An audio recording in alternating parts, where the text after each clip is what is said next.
Because in League 2, like, I definitely see the QRSs, Okay. and I think I see P waves, but it's hard to kind of like discern the P waves from the T waves. Okay. But remember, if I see two waves here, it's more than likely, that I've got a T and also a P, right? So here's a pretty good discernible P wave in my opinion. Here's another one. Here's another one. Here's another one. Okay. I would say it's safe to say I've got discernible P waves, right? Yeah. Okay. But I was looking, like, in League 3, those definitely look, like, between the second and the third, like, QRS, it looks like flutter waves to me. Okay. Okay. But let's start off. Let's start off with the systematic approach, right? So we come to lead 2. I've got that clear and discernible P wave. I've got a QRS. My QRS does it look wide or narrow? Narrow. Right. I've got my upright T wave. Okay. Do I have a QRS for every P? PQRS, PQRS, PQRS, PQRS, PQRS. So it looks to be that I do have a QRS for every P, right? Yeah. My PR interval, how's it look? It looks, I mean, the actual interval looks good, and it looks pretty consistent. Okay. And it doesn't look prolonged to me, so it's being that I've got a QRS for every P, a normal PR interval, it's safe to say I don't have an AV block, right? Right, I think so. And now in my QRS, we've already identified that it's narrow, so I don't have any variances, right? I don't have to worry about any left or right bundle branch blocks. Right. So in my lead 2, my eyes, they get sucked right here, don't they? Yeah, it looks kind of irregular. All right. But what about the presentation from this T to this P that really kind of speaks out to you? I mean, it looks maybe like inverted, or See, it looks a little sawtoothy, right? yeah. Okay.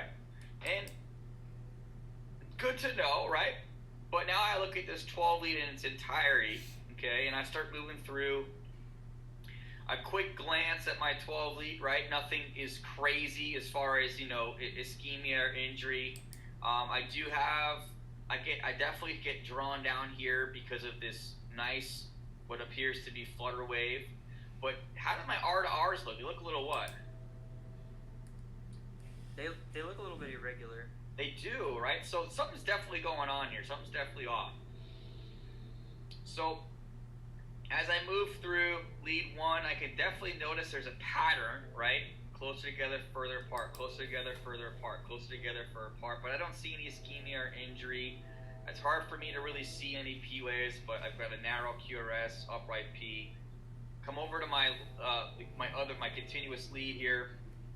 And then once again, now I start to see this flutter wave presentation, and now I'm thinking, okay, do I have the possibility of atrial flutter here? So let me pay close attention to that in the rest of my inspection of this 12 lead. I move over to my inferior, and then once again, when I start to get to this wider R to R, this continuous good presentation of your flutter waves, it's speaking out to me. I'm getting a little bit more confident now that I've got atrial flutter. And being that I've got atrial flutter, I know two things can happen, right? It can be continuous, where you've got a continuous conduction ratio, or we can have a variant conduction ratio where it varies how many atrial contractions produce a ventricular contraction. So that's what I'm starting to lean towards, because it looks like here I've got a 2-to-1 conduction ratio, and then here I've got a 3-to-1 conduction. 2-to-1, 3-to-1, 2-to-1, 3-to-1, 2-to-1, 3-to-1. And when I come down to lead 3, man, that sawtooth pattern is really getting sold now, is it not? Yeah, that's like the same thing for AVF. So now I'm definitely convinced I've got atrial flutter here with a variant conduction. It's varying from a 2-to-1 to a 3-to-1. And, this could be caused by a number of different things, right? This could be caused by an electrolyte imbalance. This could be caused by ischemia or hypoxemia in the heart. This could be caused by alcoholism. This could be caused by, septicemia. The list is extensive. Atrial flutter and atrial fibrillation, it's like it's an irritable heart. It's like the toddler of a heart, where when you do something that the body doesn't like, atrial flutter and atrial fibrillation is kind of the heart's tantrum. Like, you got to stop doing this to me. So when I see atrial fibrillation, when I see atrial flutter, unless they live with atrial fibrillation, I say to myself, okay, this is a new onset. What is the underlying cause here, right? What would be a treatment that would align with why I would suspect why they're in atrial flutter? For an example, if they're a COPD patient and they're non-compliant with their steroids, they're not compliant with their beta agonists, right? If they're not compliant with their home oxygen, they're not compliant with their prescribed medications, and the list can go on and on here. That little bit of hypoxemia that they're seeing in a consistent state with, this is a potential dysrhythmia from it. So I would monitor the atrial flutter, but I would treat the COPD exacerbation. For this patient, obviously with atrial flutter, we've got to remember, for each one of these P waves, it can produce a QRS, right? There lies the problem. It's kind of like a ticking time bomb. If this atrial flutter goes to a 1-to-1 conduction ratio, think about it, guys. There'd be a QRS for every single one of these P waves.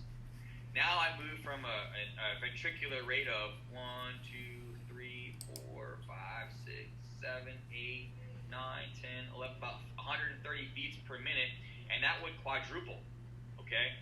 Big problem. So I go from an adequately perfusing heart to an inadequately perfusing heart, right? I would definitely lose my cardiac output, and I would progress into an unstable state, and I'd probably move into ventricular tachycardia. So as far as management for this particular patient, do I have to fix the rhythm right now? No, right? Because it's not sustained above 150. It's 130. If they're symptomatic, I can consider intervening, right? But I'm really being a detective to kind of figure out why they're in atrial flutter, and if there's an acute management standpoint that I can help and administer to help alleviate what's causing the atrial flutter.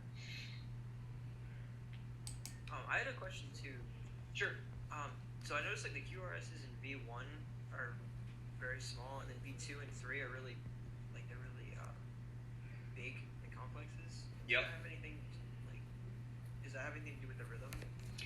That could be as simple as lead placement. Okay.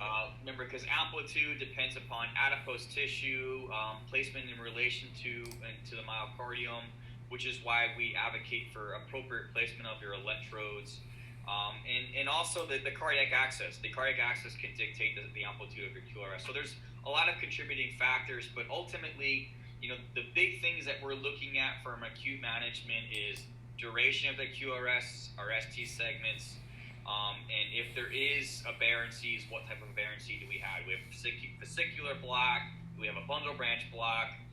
Amplitudes for QRS complexes, yeah, we consider it with, right or left ventricular hypertrophy. Yeah, we can consider it in relation to the Barbosa criteria for STEMIs and left bundle branch blocks.